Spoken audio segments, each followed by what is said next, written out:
Demons. The demon sat next to me in the back of the car. He was real and false all at once. Not a hallucination exactly, and not transparent like a theme park ghost, but there and not there. There when I closed my eyes. There even when I opened them again. A kind of flickering mind print transferred over reality, but something imagined rather than seen. He was short, about 3 foot, impish and gray like a gargoyle on a cathedral, and he was looking up at me and smiling. Then he got up on the seat and started licking my face. He had a long, dry tongue, and he kept on, lick, lick, lick. He didn't really scare me. I mean, fear was there, obviously. I was living continually inside fear. But the demon didn't send me deeper into terror. If anything, he was a comfort. The licks were caring licks, as if I was one big wound and he was trying to make me better. The car was heading to the Nottingham Theatre Royal. We were off to see Swan Lake. It was the production where all the swans were male. My mother was talking. Andrea was in the front passenger seat, listening with polite patience to my mother. I can't remember what she was saying, but I can remember she was talking because I kept on thinking, this is weird. Mom is talking about Matthew Bourne and her friends who have seen this production, and there was a happy demon on the back seat licking my face. The licking got a bit more annoying. I tried to switch the demon off, or the idea of the demon, but of course that made it worse. Lick, lick, lick, lick. I couldn't really feel the tongue on my skin, but the idea of the demon licking my face was real enough for my brain to tingle, as if I was being tickled. The demon laughed. We went into the theater. Swans danced. I felt my heart speed up. The dark, the confinement, my mother holding my hand, it was all too much. This was it. Everything was over. Except, of course, it wasn't. I stayed in my seat. Anxiety and depression, that most common mental health cocktail, fused together in weird ways. I would often close my eyes and see strange things, but now I feel like sometimes those things were only there because one of the things I was scared of was going mad. And if you are mad, then seeing things that aren't there is probably a symptom. If you are scared when there is nothing to be scared of, eventually your brain has to give you things. And so that classic expression, the only thing to fear is fear itself, becomes a kind of meaningless taunt, because fear is enough. It is a monster, in fact. And of course, monsters are real, Stephen King said. And ghosts are real too. They live inside us, and sometimes they win. It was dark. The house was silent, so we tried to be too. I love you, she whispered. I love you too, I whispered back. We kissed. I felt demons watching us, gathering around us, as we kissed and held each other, and slowly, in my mind, the demons retreated for a while. Existence. Life is hard. It may be beautiful and wonderful, but it is also hard. The way people seem to cope is by not thinking about it too much. But some people are not going to be able to do that. And besides, it is the human condition. We think, therefore we are. We know we are going to grow old, get ill, and die. We know that it is going to happen to everyone we know, everyone we love. But also, we have to remember the only reason we have love in the first place is because of this. Humans might as well be the only species to feel depression as we do, but that is simply because we are a remarkable species, one that has created remarkable things. Civilization, language, stories, love songs. Chiaroscuro means a contrast of light and shade. In Resonance, paintings of Jesus, for instance, dark shadow was used to accentuate the light-bathing Jesus. It is a hard thing to accept that death and decay and everything bad leads to everything good, but I, for one, believe it. As Emily Dickinson, eternally great poet and occasional anxious agoraphobe, said, that it will never come again is what makes life so sweet. Rising. Roy Neary. Just close your eyes and hold your breath and everything will turn real pretty.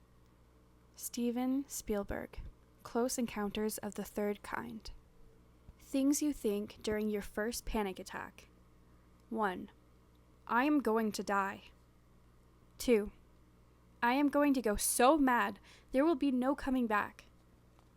3. This won't end. 4. Everything is going to get worse. 5. No one's heart is meant to beat this fast. 6. I am thinking far too fast. 7. I am trapped. 8. No one has felt this way before, ever, in the whole of human history. 9. Why are my arms numb? 10. I will never get over this. Things you think during your 1000th panic attack. 1. Here it comes. 2. I've been here before. 3. But wow, it's still quite bad. 4. I might die. 5. I'm not going to die. 6. I am trapped. 7. This is the worst ever. 8. No, it's not. Remember Spain. 9. Why are my arms numb? 10. I will get over this.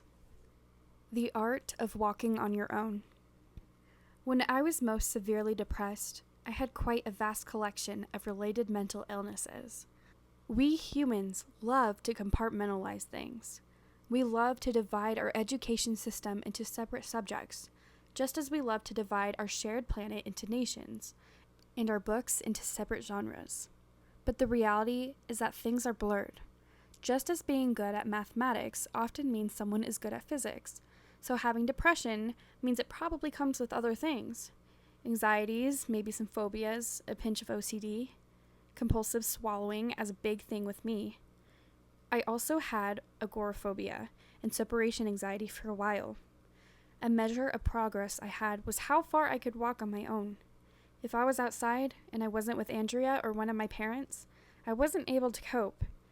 But rather than avoid these situations, I forced myself into them. I think this helped. It is quite grueling, always facing fear and heading into it, but it seemed to work. On the days when I was feeling very brave, I would say something impossibly heroic like, I am going to go to the shop to get some milk and Marmite. And Andrea would look at me and say, on your own? Yes, on my own. I'll be fine. It was 1999. Lots of people didn't have mobile phones, so on your own still meant on your own.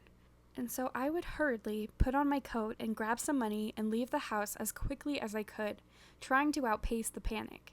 And by the time I reached the end of Wellington Road, my parents' street, it would be there, the darkness, whispering at me, and I would turn the corner onto Sleaford Road. Orange brick terraces with net curtains, and I would feel a deep level of insecurity, like I was in a shuttle that was leaving the Earth's orbit. It wasn't simply a walk to the shop, it was Apollo 13. It's okay, I whispered to myself, and I would pass a fellow human walking a dog, and they would ignore me, or they would frown, or worse, smile, and so I would smile back, and then my head would quickly punish me. That's the odd thing about depression and anxiety. It acts like an intense fear of happiness, even as you yourself consciously want that happiness more than anything. So if it catches you smiling, even fake smiling, then, well, that stuff's just not allowed and you know it. So here comes 10 tons of counterbalance. The weirdness. That feeling of being outside alone. It was as unnatural as being a roof without walls. I would see the shop up ahead, the letters Laundus, still looking small and far away. So much sadness and fear to walk through. There is no way I can do this. There is no way I can walk to the shop, on my own, and find milk and Marmite. If you go back home, you will be weaker still. What are you going to do? Go back and be lost and go mad? If you go back, the chances of living forever in a padded cell with white walls is higher than it is already. Do it. Just walk to the shop. It's a shop. You've been walking to the corner shop on your own since you were 10. One foot in front of the other, shoulders back, breathe. Then my heart kicked in. Ignore it, but listen. Boom, boom, boom, boom, boom. Ignore it. But listen, but fucking listen. And the other things, the mind images, straight out of unmade horror films. The pins and needles sensation at the back of my head, then all through my brain. The numb hands and arms, the sense of being physically empty, of dissolving, of being a ghost whose existence was sourced by electric anxiety. And it became hard to breathe. The air thinned.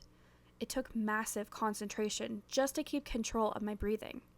Just go to the shop, just carry on, just get there. I got to the shop. Shops, by the way, were the places I would panic in most. with or without Andrea. Shops caused me intense anxiety. I was never really sure what it was. Was it the lighting?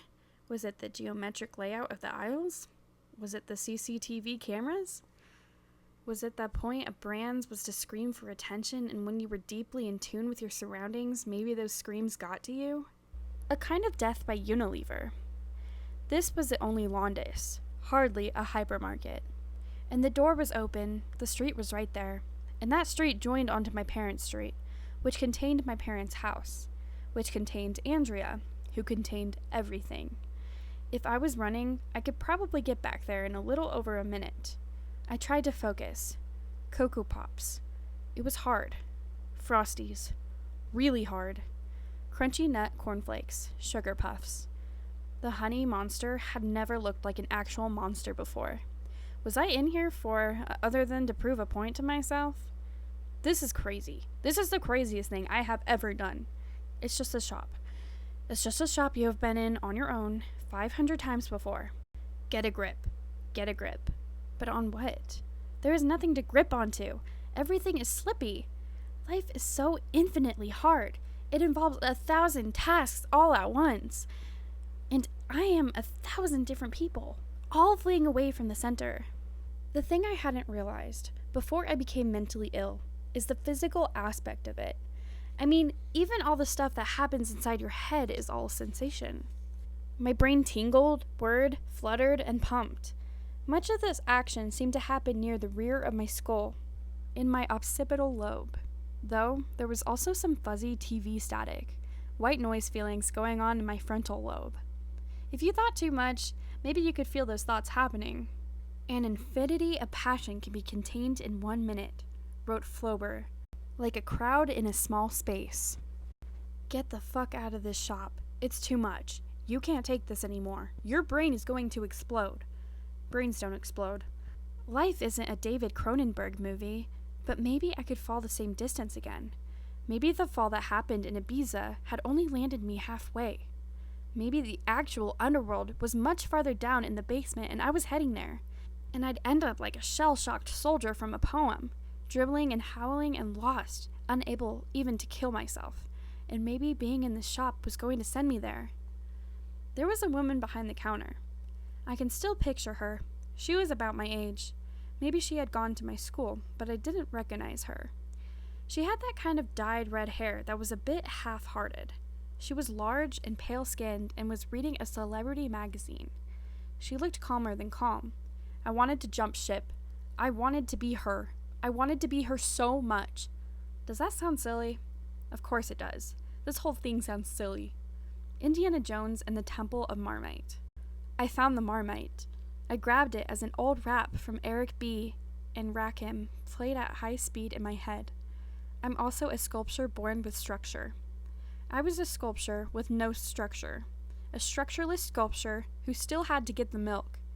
Rows of milk bottles in a fridge can be as terrifying and unnatural as anything, with the right, wrong perspective. My parents got semi-skimmed, but the only semi-skimmed here was in pints. Not the 2-pint ones that they normally got. So I picked up 2 of the 1-pinters, hooking my index finger through the handles and taking them, and the Marmite to the counter. Boom, boom, boom, boom, boom. The woman I wanted to be was not particularly fast at her job. I think she was the slowest person there had ever been at her job. I think she may well have been the incentive for the later move towards self-service checkouts in many shops. Even as I wanted to be her, I hated her slowness. Hurry up, I didn't say. Do you have any idea of what you are doing? I wanted to go back and start my life again, at her pace. And then I would not be feeling like this. I needed a slower run-up. Do you need a bag? I sort of did need a bag, but I couldn't risk slowing her down anymore. Standing still was very hard. When every bit of you is panicking, then walking is better than standing. Something flooded my brain. I closed my eyes. I saw dwarf demons having fun, laughing at me as if my madness was an act at a carnival. No, it's okay. I only live around the corner. Around the bend. I paid with a 5-pound note. Keep the change. And she started to realize I was a bit weird, and I left the shop and I was out, back into the vast and open world. And I kept walking as fast as I could walk, To break into a run would be kind of a defeat. Feeling like a fish on the deck of a boat, needing the water again. It's okay, it's okay, it's okay. I turned the corner and I prayed more than anything not to see someone I knew on Wellington Road. No one. Just emptiness and suburban, semi-detached late Victorian houses lined up and staring at each other. And I got back to number 33, my parents' house, and I rang the bell and Andrea answered and I was inside and there was no relief because my mind was quick to point out that being relieved about surviving a trip to the corner shop was another confirmation of sickness, not wellness. But maybe mind there would come a day when you could be as slow as the girl in the shop at pointing out such things. You're getting there, said Andrea. Yeah, I said, and tried so hard to believe it. We're going to get you better. It's not easy being there for a depressive. A Conversation Across Time, Part 2. Then me. I can't do this. Now me. You think you can't, but you can. You do. You will. Then me. This pain, though. You must have forgotten what it was like. I went on an escalator today, in a shop, and I felt myself disintegrating. It was like a whole universe was pulling me apart, right there in John Lewis. Now me. I probably have forgotten, a little bit, but listen, look, I'm here. I'm here now, and I made it. We made it. You just have to hold on. Then me. I so want to believe that you exist, that I don't kill you off. Now me. You didn't. You don't. You won't. Then me. Why would I stay alive? Wouldn't it be better to feel nothing than to feel such pain? Isn't 0 worth more than minus 1,000? Now me. Listen. Just get this through your head, okay? You make it, and on the other side of this, there is life. L-I-F-E. You understand? And there will be stuff for you to enjoy. And just stop worrying about worrying.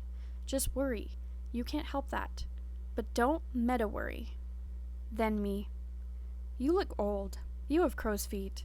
Are you starting to lose your hair? Now me. Yes, but remember, we've always worried about this stuff.